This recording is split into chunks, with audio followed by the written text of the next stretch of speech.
अस्सलाम वालेकुम नाजरीन, राहील शौकत आपकी खिदमत में हाजिर है। YouTube channel Pakistan easy food recipes में आप सबको खुशामदीद। उम्मीद करता हूँ नाजरीन आप सब खैरियत से होंगे।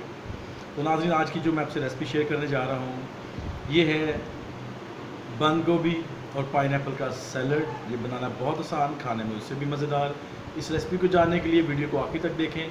नए आने वाले वीवर्स और नाजरीन से मेरी गुजारिश है, जिन्होंने अभी तक मेरे चैनल को सब्सक्राइब नहीं किया वो मेरे चैनल को सब्सक्राइब कर लें। लेटेस्ट वीडियो सबसे पहले देखने के लिए साथ घंटी वाले बटन को लाजमी दबाएं। वीडियो पसंद आए लाइक करें, फैमिली और फ्रेंड्स से शेयर करें। तो आइए नाज़रीन, बनाते हैं 1 मिनट के अंदर बंद गोभी और पाइनएप्पल का सैलड। आइए जी। तो नाज़रीन, पाइनएप्पल कैबेज या पाइनएप्पल, अनानास और बंद गोभी के सलाद के लिए मुझे किन चीज़ों की ज़रूरत है। उनमें नाज़रीन, बंद गोभी मैंने ली है तकरीबन 2 कप, कोई 150 ग्राम के करीब। 1 कप पाइनएप्पल, आइसिंग शुगर इसमें नाज़रीन शामिल करूँगा मैं 4 खाने के चम्मच, मिल्क क्रीम और मायोनीज़। जी नाज़रीन, तो कैबेज में बंद गोभी सबसे पहले मैं 5 जो आइसिंग शुगर के चम्मच है बड़े खाने वाले वो शामिल करता हूँ।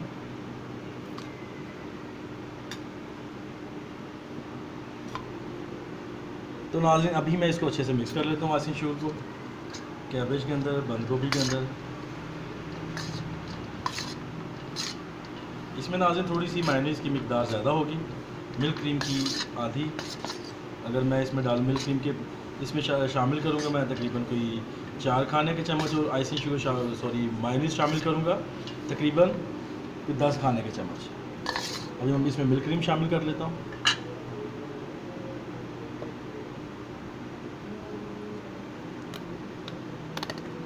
मिल्क क्रीम नाज़रीन मैंने इसमें 5 जो हैं खाने के चम्मच शामिल कर लिए हैं।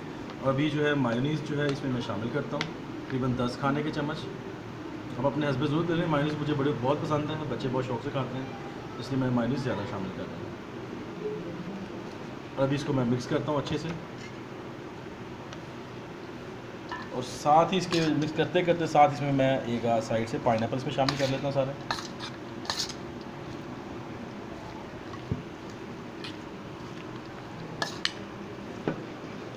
नीचे नाज़रीन, फ़ौरन मेरी पाइनएप्पल और कैबेज सैलड जो है बिल्कुल रेडी है। अभी सर्व करते हैं इसको और आपको टेस्ट करके बताते हैं कैसी बनी।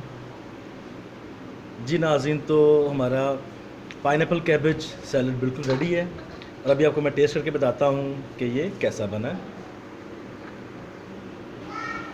तो देखा नाज़रीन आपने, पाइनएप्पल और कैबेज का सैलड बनाना कितना आसान है। तो मैं आपको टेस्ट करके बताता हूँ कि ये कैसा बना है।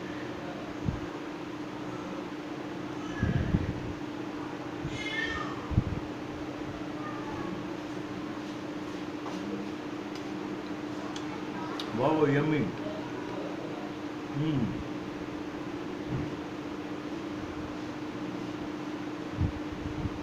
नाज़रीन, बहुत कमाल की ये भी सैलड तैयार हुई है। आपसे मेरी गुजारिश है कि सैलड को घर में बनाएं, मेहमानों को खिलाएं, खुद खाएं, मज़े करें, मज़े करवाएं। जब आप घर में सैलड बनाएं नाज़रीन, तो अपनी कीमती राय मुझे कमेंट सेक्शन में लाजमी कहा कीजिएगा। इसी के साथ राहील शौकत आपसे इजाज़त चाहेगा। अपना बहुत सारा ख्याल रखिएगा। खुदा पाक आपकी ज़िंदगियों में आसानी पैदा करे, मुश्किलों को आसान करे। मुझे भी दुआ में याद रखें। खुदा हाफ़िज़।